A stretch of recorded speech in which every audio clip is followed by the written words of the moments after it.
नमस्कार, जय हिंद साथियों। उल्टी 420 में आपका स्वागत है। दोस्तों, आज की इस क्लास में एनसीईआरटी सार संग्रह कक्षा 6 से लेकर 12 तक का वन लाइनर क्वेश्चन देखेंगे। इसमें चैप्टर होगा बायोलॉजी का मोस्ट इम्पोर्टेंट चैप्टर पोषण। इसमें चैप्टर होगा पोषण यानी कि न्यूट्रिशन। चलिए वीडियो की शुरुआत करते हैं।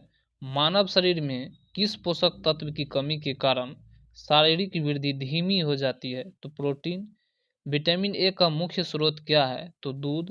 प्रोटीन एवं वसा दोनों की प्रचुरता किस खाद्य पदार्थ में होती है?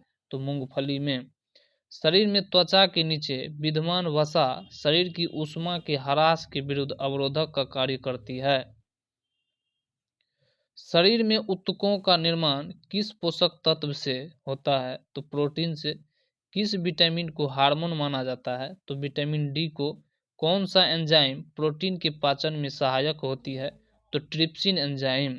सामान्य क्रियाशील महिला के लिए प्रोटीन की उपयुक्त दैनिक मात्रा कितनी होनी चाहिए? तो लगभग 45 ग्राम।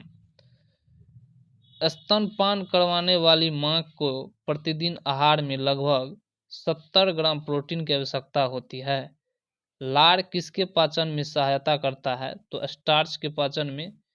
अलसी या तीसी किसका प्रचुर स्रोत है? तो ओमेगा 3 वसीय अम्ल का। मानव शरीर में पाचन की अधिकांश क्रिया किस अंग में स्वप्न होती है यानी कि संपन्न होती है? तो छोटी आंत में। मांस की तुलना में मछली को सुपाच्य एवं लाभदायक क्यों माना जाता है? क्योंकि बहु असंतृप्त वसा अम्ल की उपस्थिति के कारण। दूध किस बैक्टीरिया के कारण खराब हो जाता है? तो लैक्टोबैसिलस के कारण। फास्फोरस शरीर में अम्लीयता एवं क्षारीयता के मध्य संतुलन बनाए रखता है। पालक के पत्तों में किस पोषक तत्व की मात्रा सबसे अधिक होती है? तो लोहा की। कौन सा एंजाइम दूध प्रोटीन को पचाने में सहायक है? तो रेनिन। मानव शरीर में विटामिन ए किस अंग में भंडारित होती है? तो यकृत में। अधिकांश प्राणियों के जीवित पदार्थ का लगभग 80% पदार्थ क्या है? तो प्रोटीन है।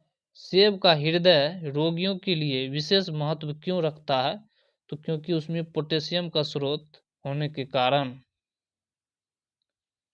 शरीर में अवशोषित होने वाले पोषक पदार्थों से भंडारण के लिए आवश्यकता से अधिक वसा का संश्लेषण कर लिया जाता है। दूध में प्रोटीन और कार्बोहाइड्रेट के अतिरिक्त कैल्शियम और पोटेशियम तत्व सम्मिलित होते हैं। प्रोटीन की अधिकतम मात्रा किसमें पाई जाती है? तो सोयाबीन में।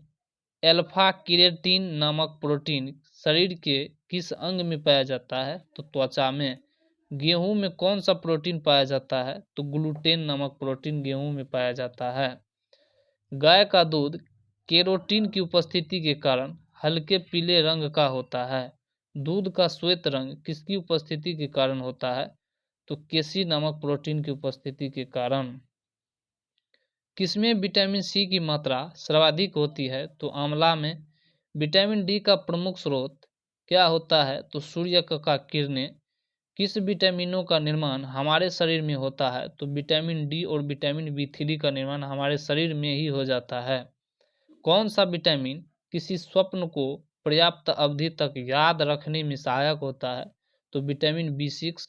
सब्जियों से मुख्यतः हमें प्राप्त होता है तो विटामिन। एक गिलास पानी पीने से कितनी कैलोरी मिलती है? तो शून्य, यानी कि पानी में 0 कैलोरी की मात्रा होती है।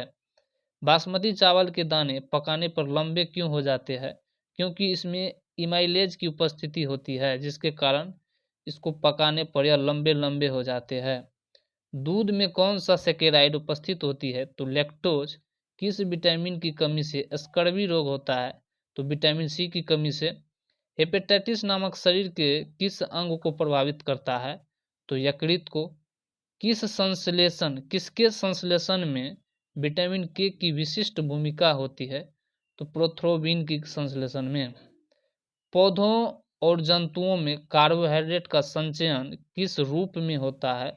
तो पौधों में स्टार्च के रूप में तथा जंतु में ग्लाइकोजन के रूप में। विटामिन होते हैं आवश्यक कार्बनिक यौगिक जिनका संश्लेषण शरीर में नहीं होता है।